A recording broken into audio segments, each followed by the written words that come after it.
नमस्कार साथियों, आज की क्लास में हम पढ़ेंगे अधिगम निर्योग्यताएं।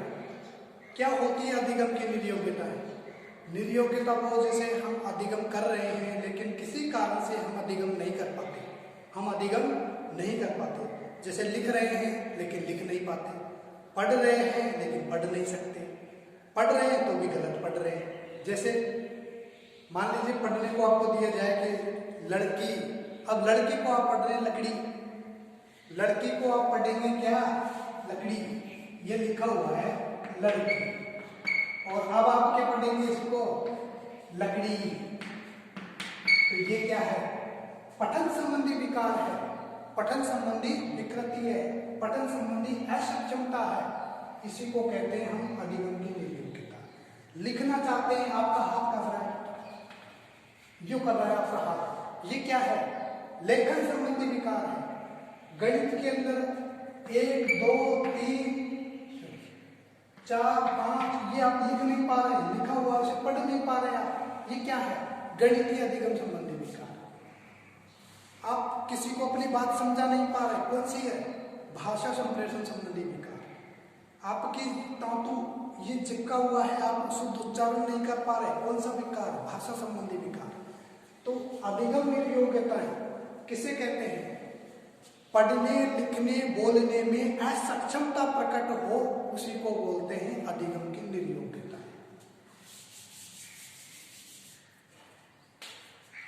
अधिगम निर्योग्यता कहते किसे हैं? वह योग्यता, वह अयोग्यता, वह अयोग्यता जिसमें बालक, बालिका भी हो सकती है ना, पर बालक, जिसमें बालक पढ़ने लिखने संप्रेषण करने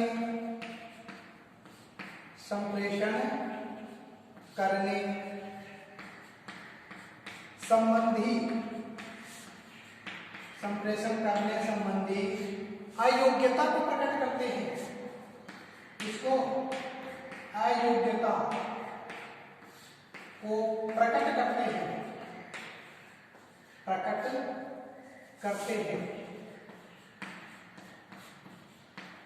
उसे अधिगम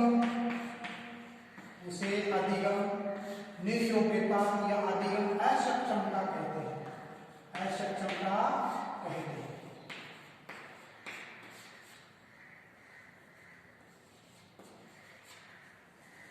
वह स्थिति जिसमें बालक पढ़ नहीं पा रहा, लिख नहीं पा रहा, उसे क्या कहते हैं? अधिगम की निर्योग्यता कहते हैं। अधिगम की निर्योग्यता होने के कारण क्या है?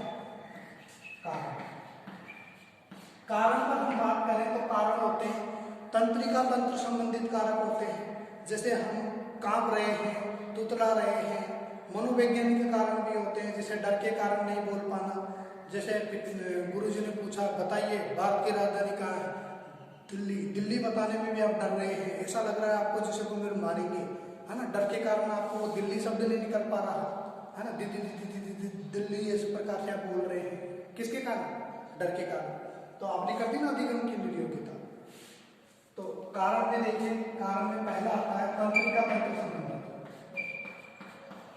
तंत्रिका तंत्र संबंधी, तंत्रिका तंत्र संबंधी कारण होते हैं। इसके अलावा कौन से होते हैं? तंत्रिका तंत्र संबंधी कारण के अलावा बात करें तो मनोवैज्ञानिक कारण होते हैं,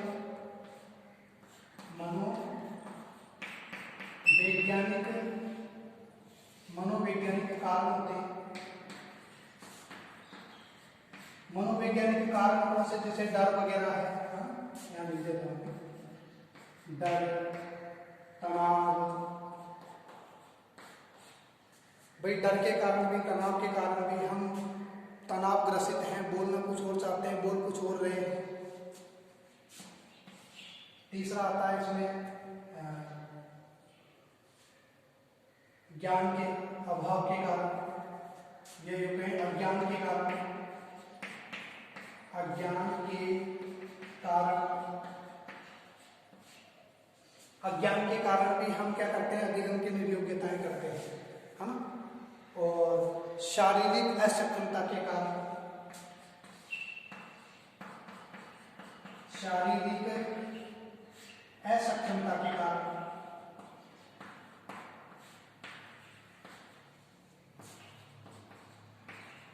शारीरिक असक्षमता के कारण भी हम क्या करते हैं, अधिगम की निर्योग्यता को प्रकट कर रहे हैं। अब बात करते हैं कि निर्योग्यता शब्द दिया किसने था। निर्योग्यता शब्द तो सैमुअल किर्क के द्वारा दिया गया था। ऊपर लिख देता हूं मैं, सैमुअल किर्क द्वारा, सैमुअल किर्क द्वारा, सैमुअल किर्क द्वारा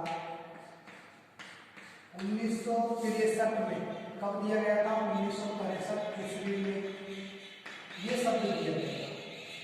सैमुअल किर्क द्वारा 1963 ईस्वी में अधिगम निर्योग्यता शब्द दिया गया था। अधिगम की निर्योग्यता के कारण हमने देखी है, अधिगम की निर्योग्यता क्या है ये हमने पढ़ लिया। अब हम बात करते हैं कि अधिगम निर्योग्यता के प्रकार कितने हैं। प्रकार की हम बात करें, प्रकार इसमें 4 प्रकार की अधिगम निर्योग्यता है। प्रकार हैं 4। कौन कौन से हैं 4 प्रकार। पठन संबंधी,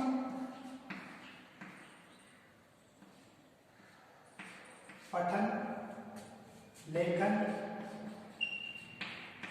पठन लेखन, भाषा संप्रेषण, भाषा संप्रेषण, भाषा संप्रेषण संबंधी और गणितीय,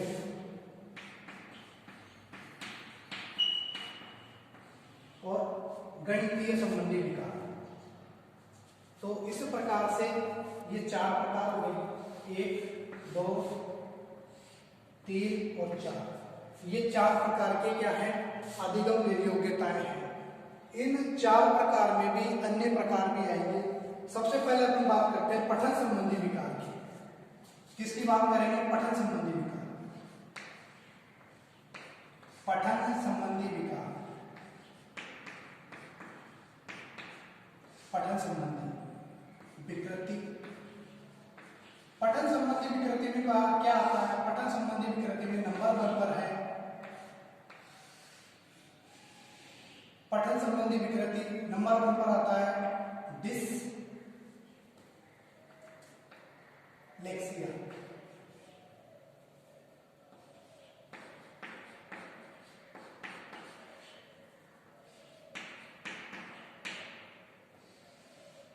डिसलेक्सिया ये पठन संबंधी विकार है। कौन सा है, पठन संबंधी विकार है डिसलेक्सिया। दूसरा आता है, डिसलेक्सिया में क्या है, डिसलेक्सिया पठन संबंधी विकार है। इसके अंदर बालक जानबूझ करके अनजाने में सही को गलत पढ़ लेता है। जैसे कोरोना काल आया था 2020 में, तब लॉकडाउन एक शब्द चला था, लॉकडाउन। तो अब आपके सामने मान लीजिए कि दिया जाए कि लखनऊ, आपको लिख करके दिया जाए लखनऊ। अब आप लखनऊ को पढ़ेंगे लॉकडाउन, लकड़ी को पढ़ेंगे लड़की, लड़की को पढ़ेंगे लकड़ी। ये क्या है, ये है पठन संबंधी विकार। मतलब लिखे हुए को आप गलत पढ़ रहे हैं, जानबूझ करके पढ़ रहे हैं। आपको आता है लेकिन आप जल्दबाजी में गलत पढ़ रहे हैं। जल्दबाजी में कैसे, आपको बोलना है पंडित जी, आपको बोलना है पंडित जी, लेकिन क्या बोल रहे हैं, पंडित जी। क्या बोल रहे हैं, पंडित जी। तो ये कौन सा विकार है, ये डिसलेक्सिया पठन संबंधी विकार है। डिसलेक्सिया में पठन संबंधी विकार है।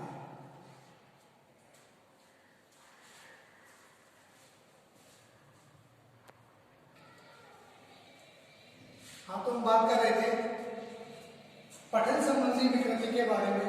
पठन संबंधी विकृति डिसलेक्सिया, पठन संबंधी विकृति में पहले आते हैं डिसलेक्सिया। ये क्या है, डिसलेक्सिया में बालक पढ़ ही नहीं पाता है, गलत पढ़ता है, जानकारी के अभाव में गलत पढ़ेगा, जानबूझ कर गलत पढ़ेगा, और प्रयत्न लाघव के कारण गलत पढ़ेगा। कैसे गलत पढ़ेगा, लकड़ी को लड़की पढ़ लेगा, लकड़ी को लड़की पढ़ लेगा, इस प्रकार से पढ़ेगा। तो पठन संबंधी विकार है, क्वेश्चन पूछा जाता है यहाँ से, डिसलेक्सिया है पठन संबंधी विकार। जल्दबाजी के कारण गलत पढ़ता है, इसमें डिसलेक्सिया है। शुद्ध को अशुद्ध पढ़ता है किसमें, डिसलेक्सिया में। अब बात करते हैं अपन की पहचान नहीं पाता, ध्वनि उच्चार समान उच्चारण वाले ध्वनियों को पहचान नहीं पाता है, जैसे श को नहीं पहचान पा रहा, किसमें, डिसलेक्सिया में नहीं पहचान पाता है। बात करते हैं कि इसके उपचार के लिए क्या किया जाना चाहिए, इसके उपचार के लिए उचित शिक्षण किया जाना चाहिए। शिक्षण अच्छा कराओगे तो डिसलेक्सिया की समस्या दूर हो जाएगी। और इसकी जांच हेतु कौन सा टेस्ट किया जाता है, इसकी जांच हेतु board test of reading spelling test किया जाता है। मतलब बोर्ड के ऊपर कुछ लिखा जाएगा, छात्रों से कहा जाएगा कि अब आप इसे पढ़िए, तो इस प्रकार का टेस्ट किया जाएगा। डिसलेक्सिया स्क्रीनिंग टेस्ट किया जाएगा, जो कि भारत में प्रचलित है ये टेस्ट। लिख देता हूं भारत में प्रचलित टेस्ट है।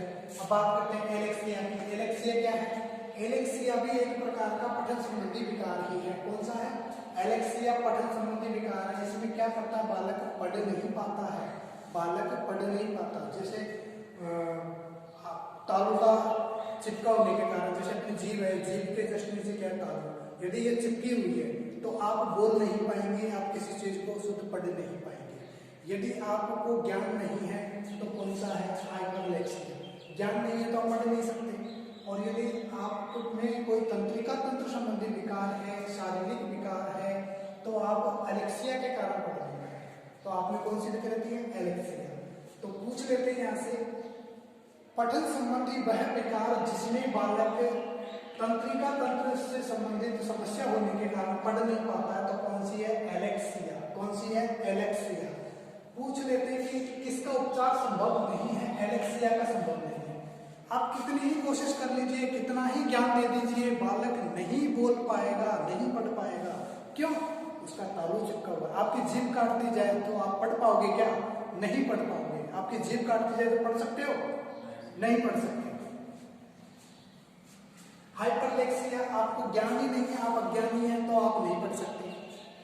आप अनपढ़ व्यक्ति से किताब पढ़वा लोगे क्या, नहीं पढ़वा पाओगे ना, तो पठन संबंधी विकार कौन सा, हाइपरलेक्सिया। अब बात आती है किसकी, लेखन संबंधी विकार। पठन हो गया, पठन के बाद लेखन। लेखन संबंधी विकार में आता है डिसग्राफिया। ग्राफ से याद रखना, ग्राफ, ग्राफ होता है ना, ग्राफ बनाते हैं, जैसे ये वाला, ये ग्राफ है, ये क्या है, ग्राफ है। तो इस ग्राफ को लेखन से संबंधित होता है, तो आप याद रखना, ग्राफिया मतलब लेखन संबंधी विकार, ग्राफिया मतलब लेखन संबंधी विकार। डिसग्राफिया जिसमें गलत, अशुद्ध, अस्पष्ट लेखन कार्य करता है।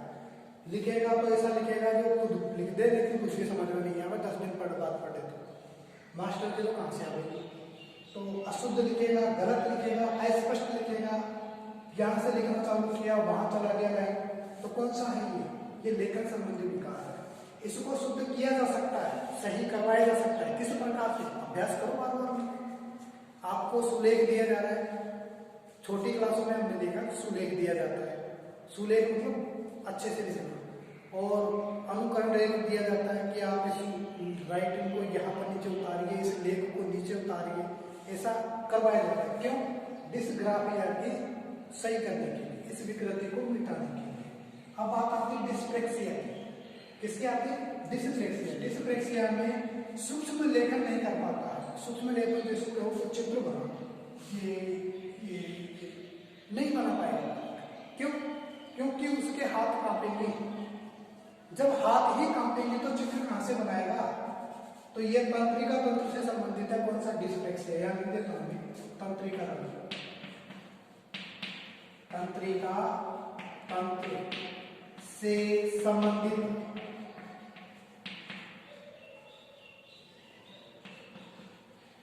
तंत्रिका तंत्र से संबंधित कौन सा है, डिस्लेक्सिया। इसमें बालक अंगों के काम न करने के कारण लिख नहीं पाता है, चित्र नहीं बना पाता। अप्रेक्सिया, अप्रेक्सिया भी तंत्रिका तंत्र से संबंधित है। इसमें बालक के हाथ कांपते हैं, बालक के हाथ कांपते हैं, वह लिख नहीं पाता है ना, अप्रेक्सिया। अब बात करते हैं अपन इसकी गणितीय विकार की। गणितीय विकृति में आता है डिस्कैलकुलेट। कैलकुलेट मतलब कैलकुलेट, कैलकुलेट का मतलब होता है गणना करना। कैलकुलेट का मतलब क्या होता है, गणना करना।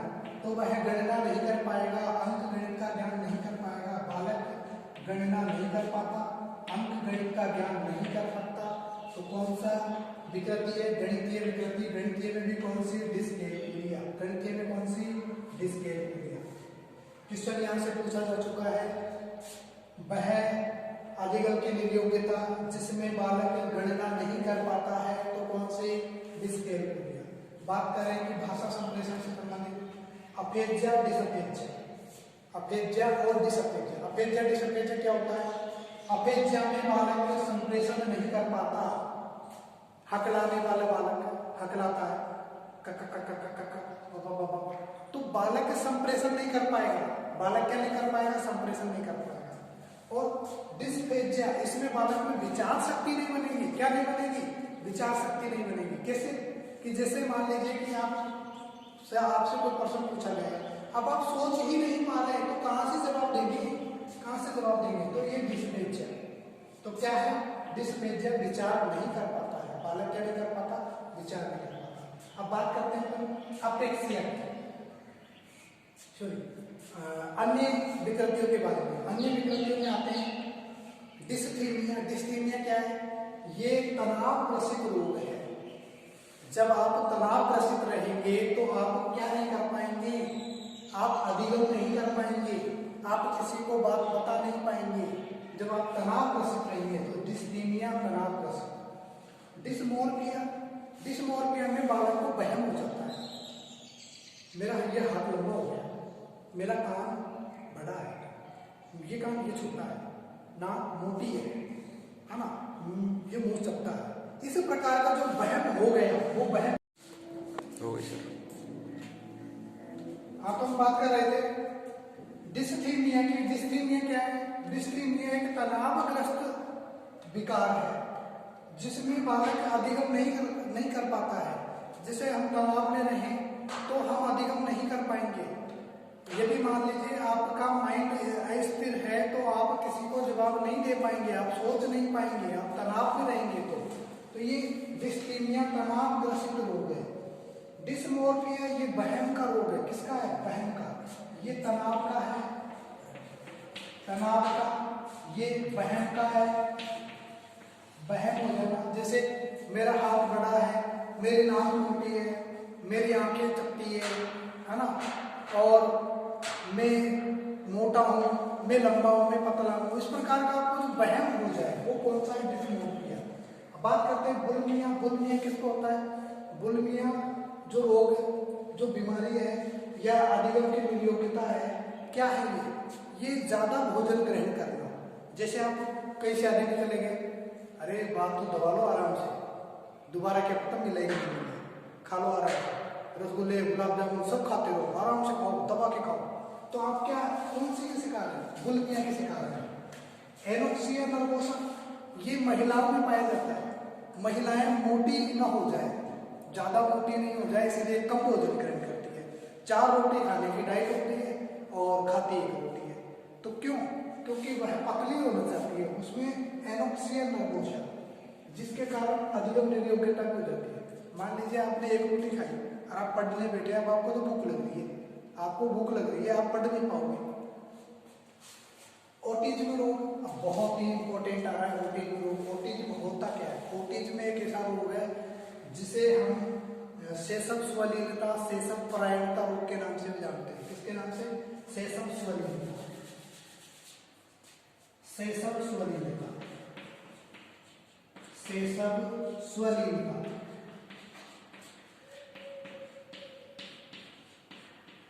सेसम स्वलीनता क्या होता है? सेसम स्वलीनता, बालक अपने मन में मस्त हो रहता है, अपना मन मौजी है। जैसे छोटा बालक है, 3 साल का बालक है, आप उसे गोद में ले रहे हैं, माता पिता कह रहे हैं अरे नहीं कोई दिक्कत नहीं, ले जाओ ले जाओ ले जाओ, 2-4 दिन अपने घर रख लो, कोई परेशानी नहीं है। हमारा बालक तो ऐसा है कि वो तो रोएगा भी नहीं, हंसेगा भी नहीं और कुछ भी नहीं करेगा, और खाने की चीज दो तो सूंघेगा, चाटेगा, है ना। इस प्रकार की हरकतें वह करेगा। इसमें करेगा ऑटिज्म रोग में करेगा। ऑटिज्म रोग के जो बालक हैं वो स्वयं में रहना पसंद करते हैं।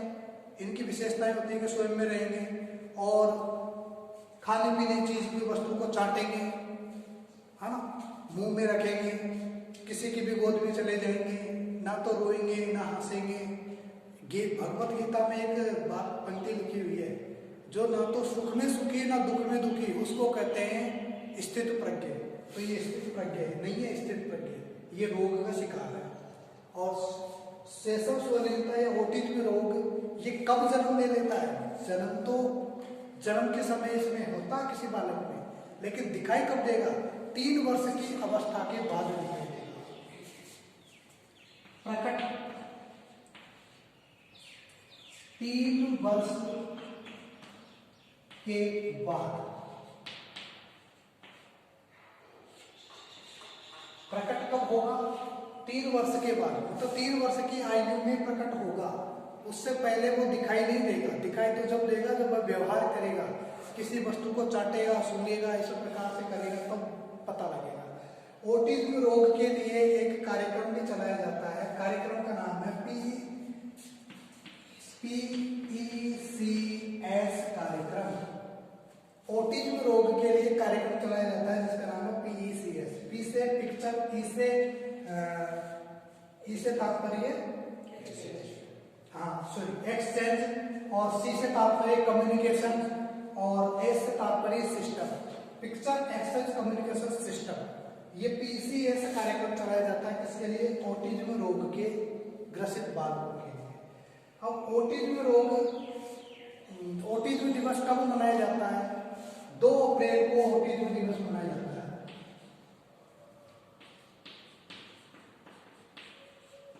2 अप्रैल को ऑटिज्म दिवस मनाया जाता है। यहाँ से क्वेश्चन पूछा जाए जरूरी नहीं है, लेकिन जरूरी क्या है? PECS कार्यक्रम जरूरी है। कब? 3 वर्ष की अवस्था के बाद में। तो आज की क्लास में हमने अधिगम योग्यताओं के बारे में पढ़ा। Thank you. इस प्रकार से फास्ट रिवीजन कीजिए, और इससे पहले की क्लासें आपने नहीं देखी तो अधिगम की आप कंप्लीट क्लासें देखिए। लगभग 13 क्लास में अधिगम कंप्लीट करवा रखा है। जो मैटर आप लगभग 1 महीने की क्लास में भी नहीं कर पाते, 2-2 ढाई घंटे तक जो क्लास ली गई उसमें नहीं कर पाते, वो आपको 15-15 मिनट की क्लास में मिल रहा है। बने रहिए चैनल पर अंत तक। चैनल को सब्सक्राइब करें, वीडियो को लाइक करें और अपने दोस्तों तक शेयर करें ताकि उन्हें भी लाभ मिल सके। Thank you.